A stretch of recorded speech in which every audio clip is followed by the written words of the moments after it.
우리에게 주시는 하나님 말씀은 고린도후서 4장 1절에서 6절까지의 말씀입니다. 신약성경 289쪽입니다. 고린도후서 4장 1절에서 6절까지 말씀 제가 읽겠습니다.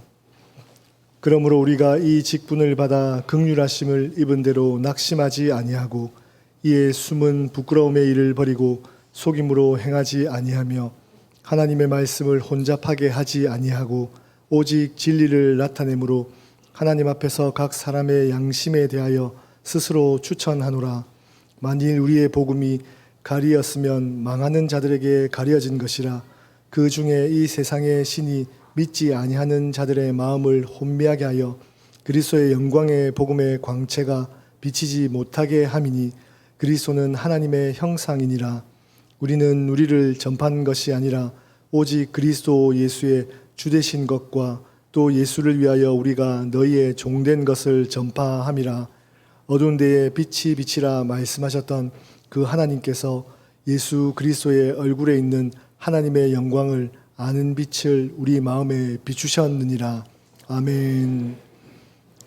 담임 목사님 나오셔서 말씀 선포하시겠습니다. 오늘 6월 첫 주일은 교회력으로 성령 강림절 후 두 번째 주일이고, 또 우리 교회 회개년도상으로는 후반기 사역을 시작하는 주일입니다.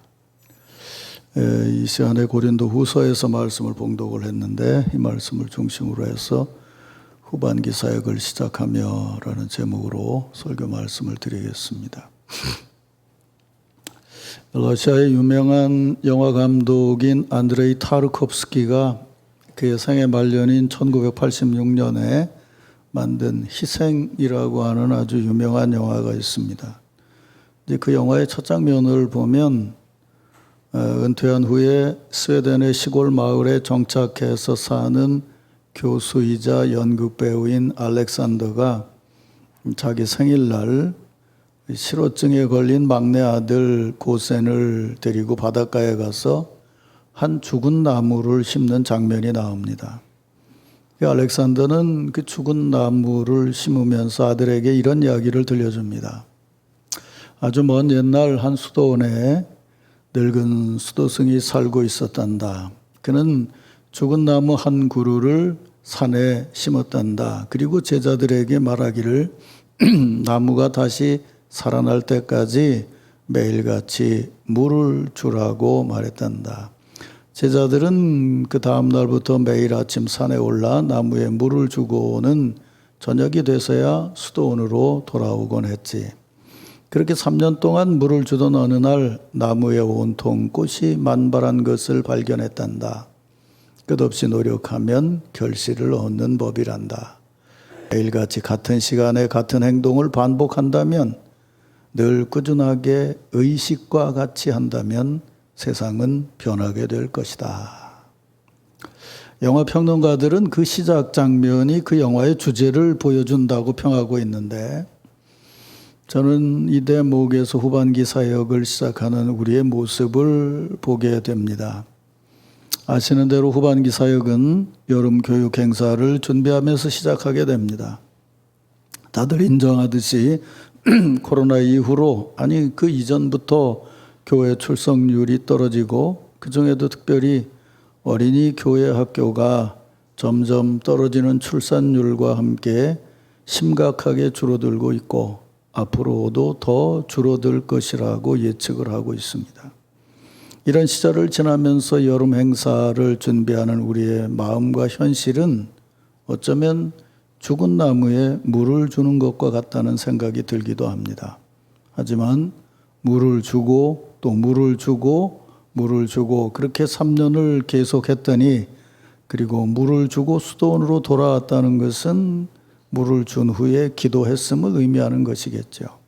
그렇게 계속했더니 죽은 나무에 꽃이 만발했다는 이 얘기 속에서 우리 자신을 보고 그렇게 물을 주는 일을 계속해야 할 것입니다.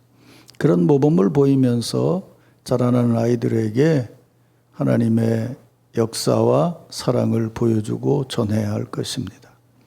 오늘 성찬 예식과 함께 후반기 사역을 시작하면서 이런 마음가짐이 우리 남천교회 공동체 안에 충만해서 우리 성도들 모두가 어려운 시절이지만 이 여름에 아이들을 양육하는 일에 정성을 다해야 할 것입니다. 이런 은혜가 오늘 이 예배에 참여한 여러분 모두에게 함께하기를 주의 이름으로 축원합니다. 이제 우리 이런 마음으로 주일 아침 축복 인사를 나눕시다. 근데 제가 지금 말한 건 시예요. 이걸 또 사실인 줄 알고 물을 주면 그랬더니 또 내일부터 교회 와가지고 계속 물만 주면 안 돼요. 우리 옆에 있는 분들에게 이렇게 합시다. 3번. 우리가 물을 주면 꽃이 피어날 겁니다. 인사하시기 바랍니다.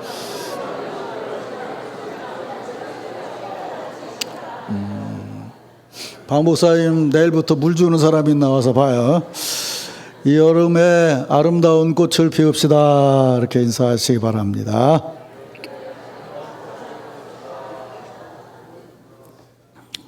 오늘도 교회 오니까 서만석 집사님하고 몇 분은 악수하는데 우리 주일학교 애들은 막 돌아가신 아버지가 살아온 것처럼 나한테 쫓아와가지고 막 목사님 그러고 막 안겨가지고 얼마나 반기는지 난 요새 그 애들 보는 재미로 살아요.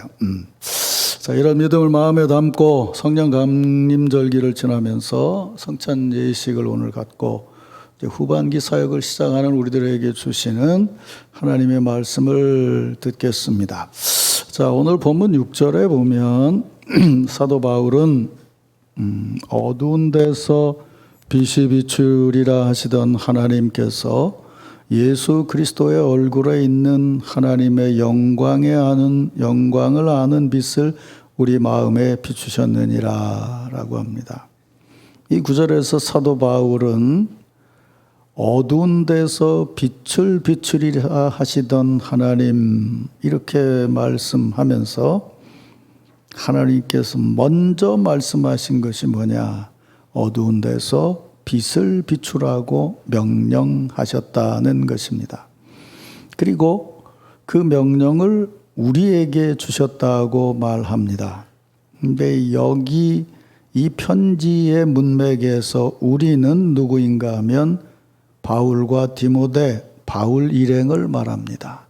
이 디모데 후서에서 이 장면은 지금 교회가 문제가 있어서 사도 바울의 사도권에 대한 의문을 제기하는 이들이 생겨지게 돼서 사도 바울이 자신 일행이 예수 그리스도의 사도임을 증언하는 대목입니다. 그래서 정확히 말하면 이 대목의 말씀은 곧바로 적용을 한다면 목회를 하는 목회자들이 읽어야 될 말씀이죠. 지나가던 말씀을 드리면 여러분이 큐티를 하든 또 성경을 많이 읽는 분들이 주의를 해야 될 것 중에 하나는 성경의 문맥을 떠나서 읽는 것이에요. 여기서 우리들 그러니까 이건 우리 전부다. 그래서 이 말씀이 원래 전하고자 하는 대상이 누구고 의미가 무엇인지를 떠나고 그냥 하나님의 말씀은 무조건 우리에게 주는 거다 이렇게 해석을 해서 목사들 중에도 보면 어떤 얘기를 하나 해놓고 성경을 여기서 따다 붙이고 저기서 따다 붙이고 여기서 따다 붙이고 그래서 전혀 문맥하고 상관없는 얘기를 하는데 신자들은 그게 성경 말씀이기 때문에 은혜롭다고 듣는 경우가 참 많아요. 그래서 주의해야 될 일이에요. 아니 예를 들면 어떤 애가 우리 연재한테 마음이 있어가지고 너를 보고 싶다고 그러는데 내가 그걸 읽고 눈물을 흘리면 어떡하겠어요? 감동이 안 되는가 보네. 그렇잖아요. 그건 내가 읽었을 때는 우리 딸한테 이런 편지가 왔구나라고 읽을 수 있어야 그 문맥을 알 수 있는 것처럼 성경도 그렇다 그 말이에요. 그러니까 이 대목의 얘기는 사실은 목회자들에게 주는 얘기인데 목회자인 자신을 말하지만 왜 자신을 말하냐면 자신을 드러내려고 하는 것이 아니고 교회에 문제가 있기 때문에 얘기를 하는 거예요. 그래서 자신에 대한 얘기를 쫙 한 다음에 6장 1절에 보면 우리가 하나님과 함께 일하는 자로서 너희를 권하노니 여기 너희는 누구겠어요? 고린도 교회 교인들에게겠죠. 뭐라고 얘기하느냐? 하나님의 은혜를 헛되이 받지 말라. 믿지 않는 자들과 멍에를 매지 말라. 우리는 하나님의 성전이다. 여기서 우리는 사도 바울과 교인들 전체를 말하는 거죠. 그래서 이 대목의 말은 정확하게는 바울 일행의 말이지만 결국 이것은 여러분에게 은혜를 주기 위한 것이고, 그런 은혜를 받는 우리가 하나님의 성전이라고 한다면 이 얘기는 바울 자신의 고백이면서 동시에 고린도 교인들이 같이 들어도 은혜가 되는 말씀이라는 거예요. 이제 그걸 전제로 하고 이제 말씀을 드리려고 하는 것이죠. 자, 지금 사도 바울은 고린도 교인들에게 이 말씀을 전하고 있는데, 조금 전에 말씀드린 거예요. 뭐죠? 어두운 데서 빛을 비추라 하시던 하나님께서 이 말씀을 하는데, 여러분 이 말씀을 읽으면 생각나는 부분이 없으세요?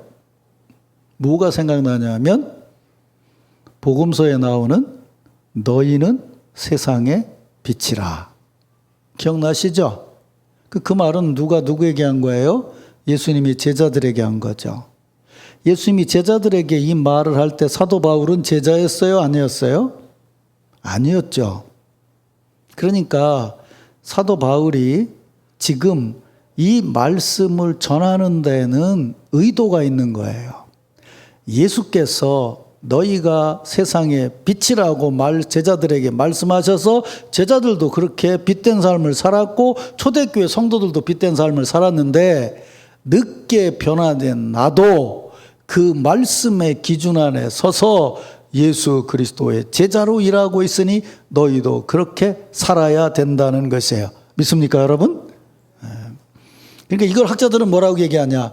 초대교회에 이미 퍼져 있는 예수 그리스도의 말씀을 사도 바울이 지금 자신이 세운 교회에 전하고 있다는 거예요. 그런데 중요한 게 한 가지가 있죠.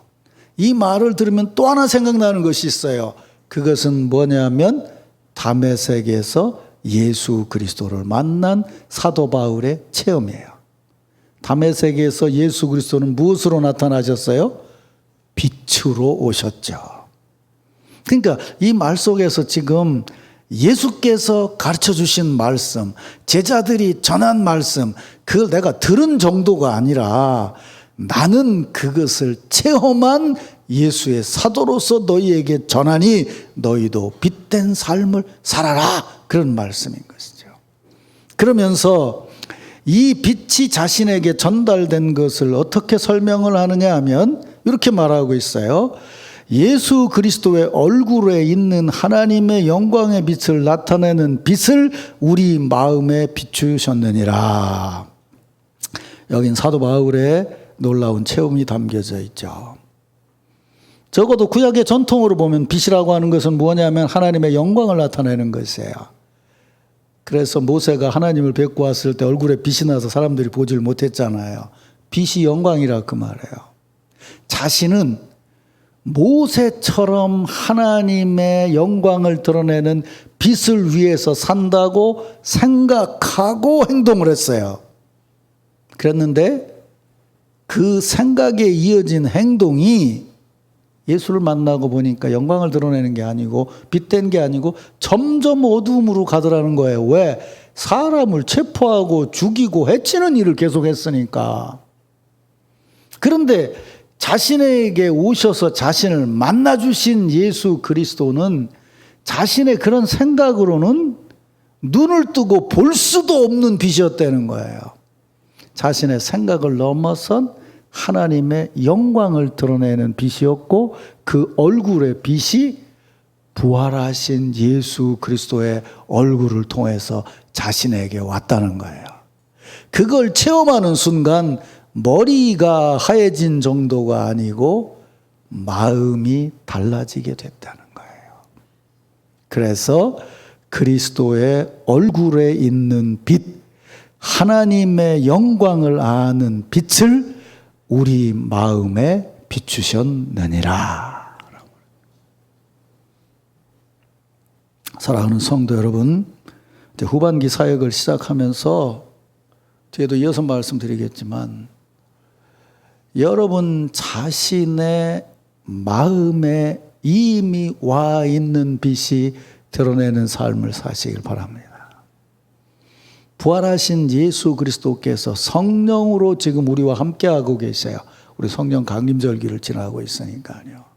부활하신 예수 그리스도를 통해서 하나님의 영광을 드러내는 빛을 여러분의 마음에 품고 그리고 그 빛을 어두운 데에 드러내는 성도들이 되시기를 주의 이름으로 축원합니다. 이어지는 말씀에 보면 사도 바울은 이렇게 말씀하시죠. 5절 보세요. 우리가 우리를 전파하는 것이 아니라 오직 그리스도 예수의 주 되신 것과 예수를 위하여 우리가 너희의 종된 것을 전파합니다. 그랬어요. 앞에서 말씀한 그 영광을 나타내는 예수 그리스도의 빛을 우리 마음에 담고 있다면 우린 절대로 우리 자신을 전파하려고 애를 쓰지 않는다는 거예요. 우리가 뭔가 애를 쓰려고 하면 우리 마음에 와 있는 하나님의 영광을 나타내는 부활하신 주님의 빛이 드러나게 되면 그때 우리에게 드러나는 것은 뭐냐면 예수 그리스도가 우리의 주님이시라는 거예요. 믿습니까, 여러분? 그러면 예수 그리스도가 우리의 주님이시라면 옛날 이때로 돌아가서 생각을 하자면 주인의 반대편에는 종이 있게 되는 거죠. 그렇다고 그러면 예수 그리스도가 주이심을 드러낸다는 것은 뒤집어 말하면 우리가 종됨을 드러내는 거죠. 믿습니까, 여러분? 여기까지 이제 신자들이 잘 이해를 해요. 자, 예수 그리스도의 놀라운 빛, 하나님의 영광을 드러내는 빛이 나오게 되면 하나님 앞에 영광을 드러내는 마음가짐으로 살아가게 되는데 그런 마음가짐으로 살아가는 것은 그분이 우리의 주님이심을 고백하며 살아가는 겁니다. 그건 바꿔 말하면 우리는 그의 종임을 드러내면서 살아가는 것입니다. 믿습니까, 여러분? 여기까지는 머리로 얘기를 해요. 근데 잘 들여다봐야 돼요. 잘 들여다봐야 되는 게 뭐냐면 오직 그리스도 예수의 주 되신 것 다음에 우리가 주의 종된 것을 전파한다고 말하지 않고 예수를 위하여 우리가 너희의 종된 것을 전파한다고 말하고 있어요. 우리 어렸을 때는요, 장로님들이 기도를 시작하시면 최소한 10분이었어요. 왜냐하면 아담부터 시작해서 아브라함을 거쳐서 모세를 거쳐서 다윗을 거쳐가지고 내려와서 뭐 사무엘로 해가지고 예수님 제자들까지 다 훑은 다음에 기도를 시작하면 10분은 해야 돼요. 그래서 그렇게 기도하면 야, 장로님이 뭐 진짜 성경 지식이 해박하구나. 근데 어느 날 생각을 해보니까 기도는 하나님께 드리는 건데 그 하나님한테 가르쳐 주는 거예요. 아담이 이렇게 죄를 졌습니다. 하나님 모르세요? 아시죠? 그래갖고 그 아들이 이렇게 해가지고요. 그 다음에 이렇게 해가지고요. 모세가 방주를 지어가지고요. 구원의 방주를 지었어요. 그러니까 기도를 하는데 지금 하나님을 가르쳐 주고 있는 거야. 그리고 사람들한테는 자기 지식을 드러내는 거고. 아니, 우리가 말한다고 하나님이 우리의 주님이 되시고 말 안 하면 하나님이 주님이 안 되시는 거냐고. 하나님 예수 그리스도께서 우리의 주 되신다 그러면 우리가 하나님한테 말해야 우리가 종이 되는 거냐고. 잘 한번 생각을 해보세요. 그 빛이 드러내는 것이 아니라 드러져 나온다 그러면 그분이 우리의 주가 되시고 우리가 그분의 종 됐다는 사실이 어디로 나타나야 되냐고요. 너희가 그리스도의 성전인 줄 알지 못하냐 그러면 성도들 사이에 나타나야 되는 거죠. 그러면 우리가 그리스도의 종된 것이 주님께 나타난다는 것은 시고, 현실은 뭐냐면 그 씨를 살아내는 것은 우리가 종된 것은 성도들과 이웃과 어려운 데에 나타나야 되는 것이에요. 믿습니까, 여러분? 말로는 예수 그리스도의 종이라고 얘기하면서 성도들끼리 있는 자리에서는 악착같이 자기가 주가 되려고 하는 사람이 있어요. 말해도 절대로 안 지려고 그래요. 조금도 손해 안 보려고 그래요. 그러면서 말은 해요. 나는 그리스도의 종입니다. 사도 바울이 말하고 있는 게 그거예요. 내가 여러분들한테 얘기하는데 나는 예수 그리스도를 주님으로 섬기고 있는데 내가 그분의 종이라는 것을 어떻게 드러내냐면 그분의 영광을 위해서 나는 여러분의 종이 된 삶을 살아가고 있습니다. 라고 고백하고 있다는 거예요. 그러면서 하는 얘기가 뭐냐면 그게 진리라는 거예요. 믿습니까, 여러분? 왜냐하면 우리는 구원에 대한 것을 그냥 한국 사람들은 감정으로 믿었기 때문에 예수 믿으면 구원받습니다. 뭐 이런 얘기 가지고 그냥 인상주의적으로 했는데 어느 날 미국에서부터 뭐 이런저런 교리가 들어오면서 예수를 믿는 것은 그분을 나의 구주로 믿고 죄를 자백하고 확신의 기도를 드려야 됩니다라고 해서 구분을 해놨어요. 쉽게 말하면 로마식의 신앙이라고. 근데 동양의 신앙은 그렇지 않아요. 죄에서 해방을 받았다는 것이 아니라 새로운 사람이 된다는 걸 강조하는 것이 동양 쪽의 신앙이에요. 그러면 구원을 받았다는 것 같고 구원받은 것으로 살아간다는 것이 같이 연결되어 있다 그러면 구원받은 자로 살아가는 것에 인해 이어지는 것이 뭐냐면 은사와 직분이에요. 요즘 같으면 더 말할 것도 없죠. 이 중에 집사님 아니신 분 한번 손 들어보세요. 그랬더니 또 권사님이 들더라고. 직분 안 받으신 분 한번 손 들어보세요. 상혁이 왜 안 들어? 너 집사요? 유학 갔다 와서 또 봐주긴 하겠어 내가. 아주 요새 교회는 전군에 간부 와요.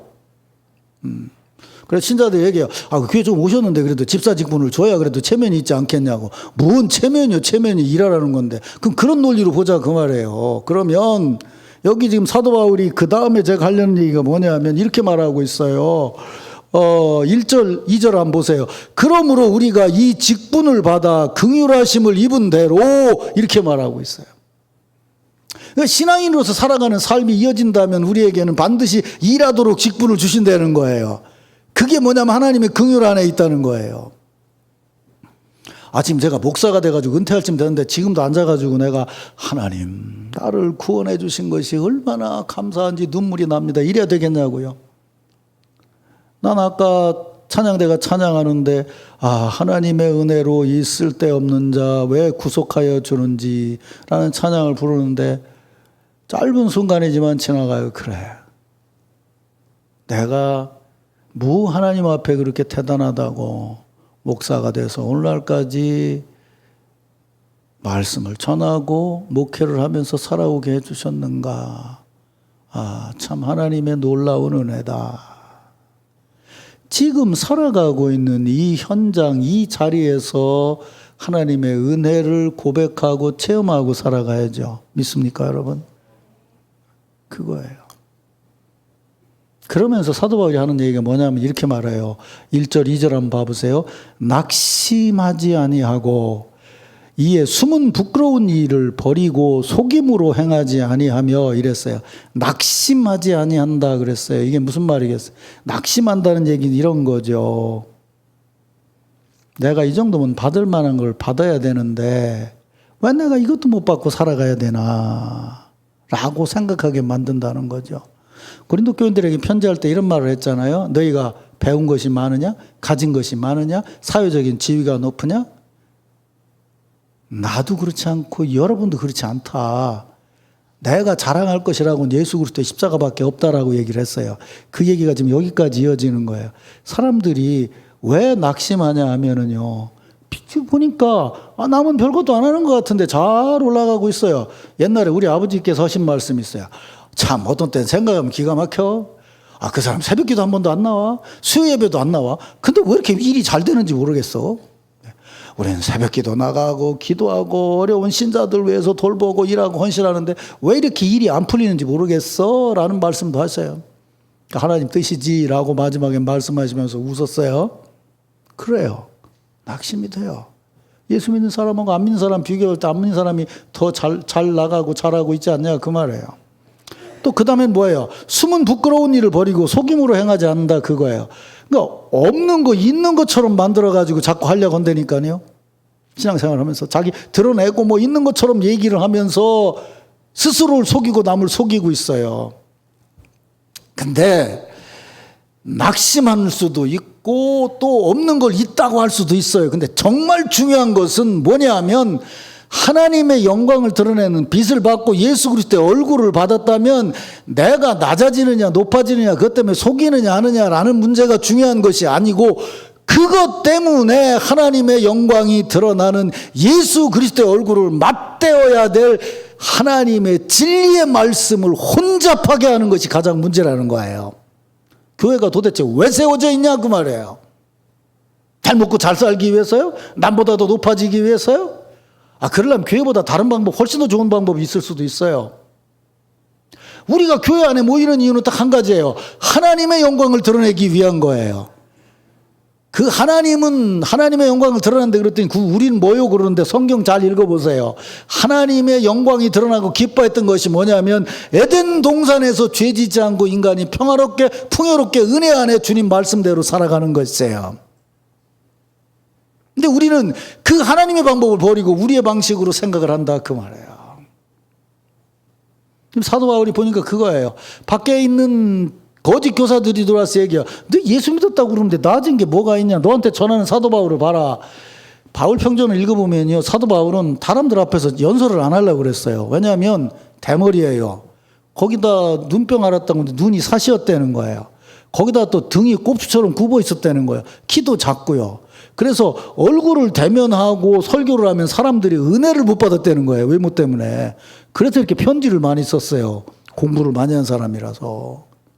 그러니까 바울이 세운 교회에 아폴로가 와가지고서 목회를 하는데 아폴로는 진짜 설교도 잘하는 사람이에요. 수사하기 능통한 사람이고 생긴 것도 아주 잘생긴 사람이었어요. 그러니까 바울이 전도해 놓고 간 다음에 아폴로가 고린도 교회 목회를 하니까 당연히 비교가 될 수밖에 없는 거예요. 그래서 사도 바울이 말하죠. 나는 심었고 그는 물을 주었지만 자라게 하시는 여호와 하나님이시니라. 근데 그걸 넘어서서 그 다음에 더 다른 이란들이 들어오기 시작을 하는 거예요. 그런 가르침을 가지고 자꾸 외적인 걸 얘기하는 거예요. 사도 바울이 어떤 사람인 줄 아냐. 그 사람 도망다니는 사람이었다. 그 외모를 봐라. 그거 어디 믿을만 하냐. 어? 이게 뭐가 있냐 그 말이에요. 그래서 자꾸만 내 마음에 비춰진 그리스도의 빛, 성도들을 위해서 종으로 살아야 된다고 하는 것이 진리인 그 빛보다 밖에 끝 기준으로 내가 너보다는 조금 더 높아야 되고 내가 너보다는 조금 더 알아야 되고 내가 너보다는 조금 더 많아야 되고 이런 것들을 얘기하기 시작하면서 많은 것, 큰 것 배우는 게 문제가 아니고 그것을 넘어선 진리를 혼탁하게 만들고 있다 그 말이에요. 그래서 사도 바울이 말해요. 하나님의 말씀을 혼잡하게 하지 아니하고 오직 진리를 나타내므로 하나님 앞에서 각 사람의 양심에 대하여 스스로 추천하노라. 내 스스로 하나님 앞에 자신 있게 얘기할 수 있다라고 말하고 있다는 거죠. 사랑하는 성도 여러분, 후반기 사역을 시작하면서 성찬을 대하기 전에 행여나 내가 하나님 말씀을 혼잡하게 하고 있지는 않은지 여러분 자신을 한번 돌아보시기를 바랍니다. 머리에 있는 빛 때문에 마음에 심어진 따뜻한 빛이 가려지고 있는 것은 아닌지 돌아보세요. 세상적인 판단, 지난주에도 말씀드렸죠. 세상적인 판단 보고 니고데모 같은 판단을 하면서 하나님 말씀을 혼잡하게 하고 있는 것은 아닌지 돌아보세요. 조금 세상적으로 뒤진 것 때문에 낙심하고 있지는 않은지 그거 감추려고 거짓된 행동을 하고 있는 것은 아닌지 성찬을 대하기 전에 여러분 자신을 돌아보시길 바랍니다. 왜 그래야 되느냐 하면요. 아이들을 지도해야 되기 때문에 그래요. 아이들을 지도해야 되기 때문에. 그럴듯한 것 가지고 그럴듯하게 자라나는 것이 아니에요. 아이들의 심령에 하나님의 빛을 심어줄 수 있는 성도들이 되어야죠. 오늘 성찬 예식 때문에 전화가 왔어요. 지난번에 어떤 분도 그런 얘기를 하시더라고요. 그 성찬 예식을 앞에 있는 그 조그마한 저 플라스틱에다가 이거 놓고 하니까 이거 뭐 예식하는 것 같지를 않습니다. 그래서 장로님들이 좀 이렇게 가운을 입고 배종을 했으면 좋겠습니다. 근데 아직도 뭐 감기도 있고 뭐 그런 이유도 있지만 오늘은 그런 이유를 떠나서 제가 일부러 거기에 성찬을 하고 있어요. 왜 그런지 아세요? 그게 우리가 생각하는 거룩하고 멋지고 화려한 주님의 은혜를 받는 것하고 비교해 보면 이게 주의 살과 피를 나누는 것 같은 느낌이 드냐고요. 잘 생각해 보세요. 예수님은 낮고 천한 세상에 오셔서 베들레헴에 태어나셨고 갈보리에서 돌아가셨어요. 누가 봐도 그럴듯한 게 없었어요. 어쩌면 지금 이 보잘것, 여기에 무슨 은혜가 있겠냐라고 생각되는 것 같은 모습이 어쩌면 예수님의 모습인지 몰라요. 우리가 교만해서 이게 뭐냐라고 생각하고 있다면 우리가 아직도 신앙을 제대로 깨닫지 못한 거예요. 너희를 위해서 종노릇 하겠다라고 하는 마음이 아니라 그 말이에요. 그래서 오늘은 일부러 여러분들이 보기에 참 보잘것없는 것 같지만 그 잔에 거기에 성찬을 하면서 우리가 거기까지 내려가야 아이들을 위해서 일할 수 있다는 것을 다시 한번 생각해 보고 싶다는 거예요. 여러분 금요일 날 전도합니다. 광고를 해요. 전도 현장에 와보신 분들은 알잖아요. 전도를 어떻게 하는 줄 아세요? 과자 놓고 아이들하고 가위바위보 해요. 난 한 번도 못 얻어먹어서 맨날 져서. 애들하고 가위바위보 하는 거예요. 그게 전도예요. 뭐 엄청나게 차려입고 뭐 하고서 뭐 이러는 게 아니라니까요. 그 아이들 자리에 내려가서 그 아이들하고 같이 얼부러지는 것이 전도고 우리의 사역이라고요. 그거 깨닫지 못하면 우린 주의 일을 감당할 수가 없어요. 사랑하는 성도 여러분, 오늘 성찬을 받으시면서 뭐 내가 뭐 엄청난 죄를 저지르고가 아니고 주님 낮아지셨는데 우린 여전히 높아지는 것 때문에 주의 말씀을 혼잡하게 하고 있는 것은 아닌지 제가 말씀드리잖아요.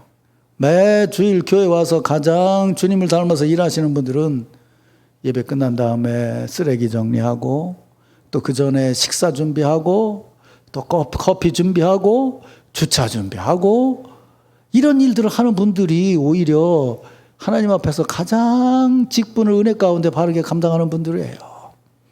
그런 것을 우리가 함께 나누면서 교제를 나누며 그리스도의 사랑을 전하고 함께 일할 수 있게 되는 것이죠. 이제 설교를 마무리하겠습니다. 사랑하는 성도 여러분, 지금 여러분들에게 주신 은사와 직분은 하나님께서 긍휼의 은혜인 줄로 믿으시길 바랍니다. 그래서 내가 아까 찬양 대 찬양을 지금쯤 해야 된다고 얘기한 거예요. 아, 하나님의 은혜로 이 쓸데없는 자 찬양을 하고 딱 맞췄으면 영화 한 편 보는 것 같을 텐데. 그래요. 그런 마음가짐으로 후반기 사역에 또 여름 행사에 아이들하고 같이 어울리고 또 수련회도 쫓아가고 간식도 준비해주고 지금까지도 잘해 오셨는데 우리 아이들 매주마다 한 명씩 두 명씩 이렇게 늘어나는 게 얼마나 감사한지 몰라요. 다 여러분의 기도고 헌신인 줄로 믿습니다. 올 여름 8월까지 여름 행사를 유치부부터 어린이부, 중고등부, 청년에 이르기까지 온 성도들의 정성이 모아져서 아름다운 여름 잔치가 되기를 주의 이름으로 축원합니다.